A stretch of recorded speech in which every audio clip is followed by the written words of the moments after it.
2.5 মিনিটের CCTV footage viral করে আমাদেরকে রাতারাতি হিরো থেকে একদম ভিলেন বানানো হলো। শাম্মী আহমেদের গুলশানের বাসায় মব তৈরি করে কোটি টাকা চাঁদায় চাওয়ার মূল পরিকল্পনাকারী ছিলেন উপদেষ্টা আসিফ মাহমুদ সজীব ভুঁইয়া। এমন বিস্ফোরক অভিযোগ তুলেছেন ওই চাঁদাবাজি ঘটনার সরাসরি জড়িত শিক্ষার্থী Jane Alam Apu. Kings party NCP সহযোগী সংগঠন বাংলাদেশ গণতান্ত্রিক ছাত্র সংসদের যুগ্ম আহ্বায়ক অপু গ্রেপ্তার হন 1 আগস্ট। সরকারের গুরুত্বপূর্ণ প্রভাবশালী অন্যতম উপদেষ্টা আসিফ মাহমুদ সজীব ভুঁইয়ার বিরুদ্ধে চাঁদাবাজির খুবই গুরুত্বপূর্ণ একটি প্রমাণ আমাদের সামনে এসেছে। নামটা আসার পর আমি একরকম অবাকই হই। জানে আলম অপুকে আমি চিনতাম যখন আমি ছাত্র অধিকার পরিষদে ছিলাম 2022 সালে, যখন ক্যাম্পাসে আমরা ছাত্র রাজনীতির সাথে।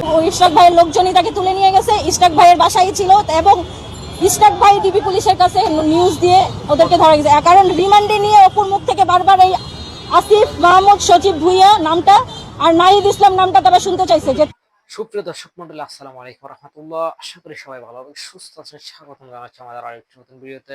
সুপ্রিয় দর্শক মন্ডলী, ভিডিও থাম্বনেল, টাইটেল, ভিডিওর কিছু অংশ বেশি দেখে আপনারা ইতিমধ্যে ধারণা করতে পেরেছেন আজকের ভিডিওটি আমরা বানাইছি উপদেষ্টা আসিফ মাহমুদ সজীব ভুঁইয়াকে নিয়ে। সুপ্রিয় দর্শক, তারই সহকর্মী একটি সেলের মাধ্যমে এই উপদেষ্টা আসিফ মাহমুদ সাবেক এমপি শামীম আহমেদের বাসা থেকে যে কোটি টাকা চাঁদা আদায়ের যেই ঘটনাটি ঘটেছিল কয়েকদিন আগে। সুপ্রিয় দর্শক, এতদিন পরে আসা আবার শাহজাহান অপু নামের সেই ছেলেটি আসিফ মাহমুদ ভুঁইয়ার বিরুদ্ধে এবং তারই অধীনে সে এই কাজ করেছে। খুবই গুরুত্বপূর্ণ কিছু তথ্য দিয়েছে লাইভে এসে। সুপ্রিয় দর্শক, আমরা সেই সম্পূর্ণ ভিডিওটি দেখব এবং সুপ্রিয় দর্শক মন্ডলী, আবার শাহজাহান অপুর স্ত্রী লাইভে এসে বলল যে আমরা যেই স্ক্রিনে যেই মহিলাটি দেখতে পেয়েছি সেটাই মহিলাটি ছিল শাহজাহান অপুর স্ত্রী।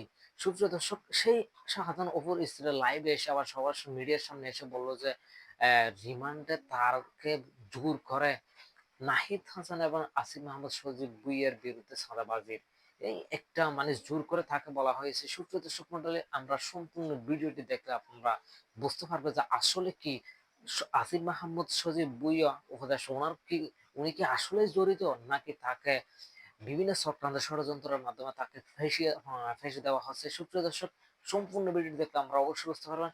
আসুন আমরা এক মুহূর্তে না টানে সম্পূর্ণ ভিডিও দেখে আসি। তার আগে আপনাদের প্রতি একটা ছোট্ট রিকোয়েস্ট থাকবে আমাদের। সুপ্রিয় দর্শক, যদি আমাদের চ্যানেল এখন নতুন হয়ে থাকেন, চ্যানেলটি সাবস্ক্রাইব করে লাইক করে শেয়ার করে আমাদের সাথে থাকুন। আসসালামু আলাইকুম দর্শক, খুবই গুরুত্বপূর্ণ একটি সংবাদের কারণে এত রাতে আপনাদের সামনে হাজির হতে হলো। সরকারের গুরুত্বপূর্ণ প্রভাবশালী অন্যতম উপদেষ্টা আসিফ মাহমুদ সজীব ভুঁইয়ার বিরুদ্ধে চাঁদাবাজির খুবই গুরুত্বপূর্ণ একটি প্রমাণ আমাদের সামনে এসেছে।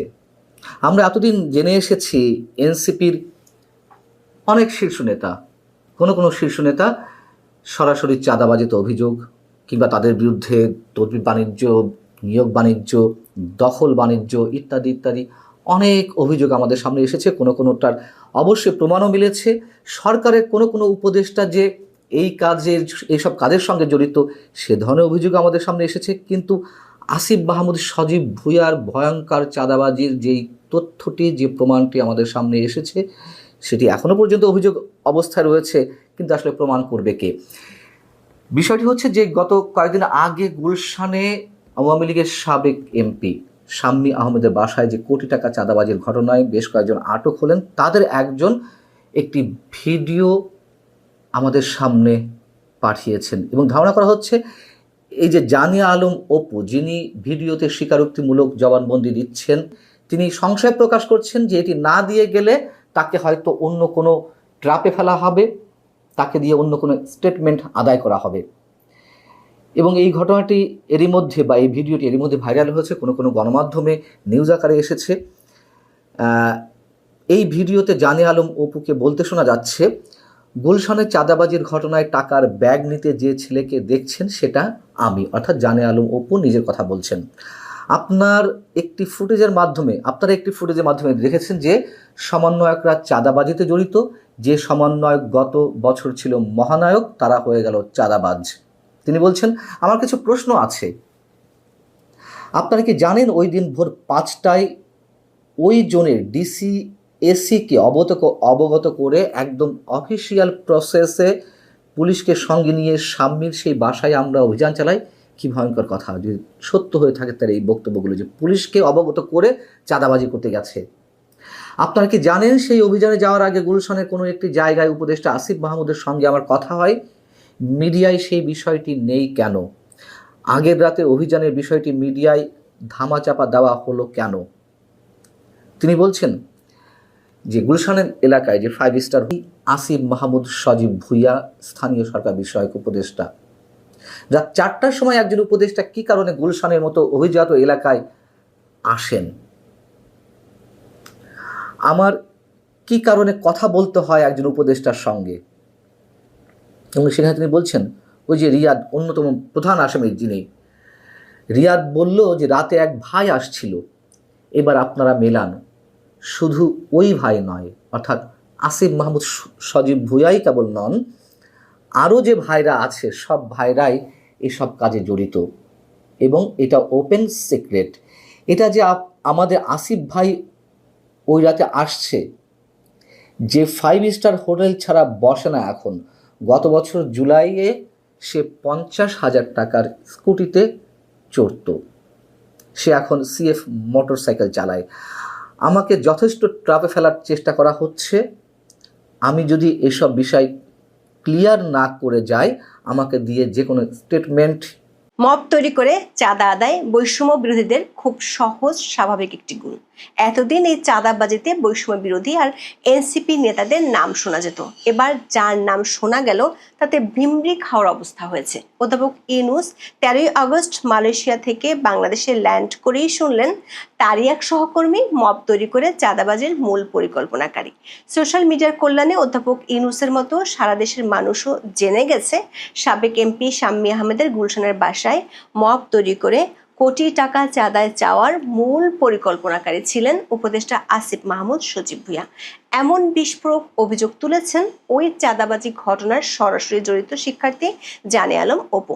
কিংস পার্টি এনসিপি সহযোগী সংগঠন বাংলাদেশ গণতান্ত্রিক ছাত্র সংসদের যুগ্ম আহ্বায়ক অপু গ্রেপ্তার হন 1 আগস্ট। তার আগে পুরো ঘটনার বিবরণ দিয়ে ভিডিও বার্তা দিয়েছিলেন, সেটি ভাইরাল হয়েছে সোশ্যাল মিডিয়ায়। দায়িত্ব নেওয়ার শুরু থেকে নানা ইশরাক ভাইয়ের লোকজনই তাকে তুলে নিয়ে গেছে, ইশরাক ভাইয়ের বাসায় ছিল এবং ইশরাক ভাই ডিবি পুলিশের কাছে নিউজ দিয়ে ওদেরকে ধরা গেছে। কারণ রিমান্ডে নিয়ে অপুর মুখ থেকে বারবার এই আসিফ মাহমুদ সজীব ভুইয়া নামটা আর নাহিদ ইসলাম নামটা তারা শুনতে চাইছে, যে তোমাদের পিছনে এই দুইজন আছে, যে কোনো একজনের নাম তোমাকে স্বীকার করতে হবে। সে কিন্তু 164-এ কোথাও এই দুইজন উপদেষ্টার কারো নাম সে বলে না। আমি আজকে কোনো নির্দিষ্ট রাজনৈতিক দল অথবা কোনো স্পেসিফিক পার্সনের বিরুদ্ধে কিছু বলতে আসি নাই। আমার হাজবেন্ডের সাথে গত 17 জুলাই থেকে আজকে পর্যন্ত যা ঘটছে আমি সেগুলোই ক্ল্যারিফাই করব, যেটা আমাকে জানে আলম অপু জানাইছে। এখন আমি প্রথমে আসি 1 তারিখের ঘটনায়। 31 তারিখ রাত 11:30টার পর থেকে 31 তারিখ রাত 11:30টার পর থেকে 1 তারিখ সকাল 7:30টা পর্যন্ত এই সময়টাতে অপু কিন্তু মিসিং ছিল। এখন মিসিং ছিল বলতে নামটা আসার পর আমি একরকম অবাকই হই। জানে আলম অপুকে আমি চিনতাম যখন আমি ছাত্র অধিকার পরিষদে ছিলাম 2022 সালে, যখন ক্যাম্পাসে আমরা ছাত্র রাজনীতির সাথে যুক্ত ছিলাম, তখন সেও ছাত্র অধিকার পরিষদ করতো, সম্মিলিত বেসরকারি বিশ্ববিদ্যালয়ের কমিটিতে বোধহয় ছিল, তখন চিনতাম। কিন্তু গত 2024 সালের 5 আগস্টের পরে তার সাথে আমার কখন। সুপ্রিয় দর্শক, এতক্ষণ ধৈর্য ধরে যারা সম্পূর্ণ ভিডিও দেখছেন আপনাদেরকে অসংখ্য ধন্যবাদ। সুপ্রিয় দর্শক মন্ডলী, এরকম ব্রেকিং নিউজ পেতে আমাদের চ্যানেলটি সাবস্ক্রাইব করুন। সুপ্রিয় দর্শক, সুস্থ থাকুন, ভালো থাকুন, দেখা হচ্ছে পরবর্তী ভিডিওতে। আসসালামু আলাইকুম।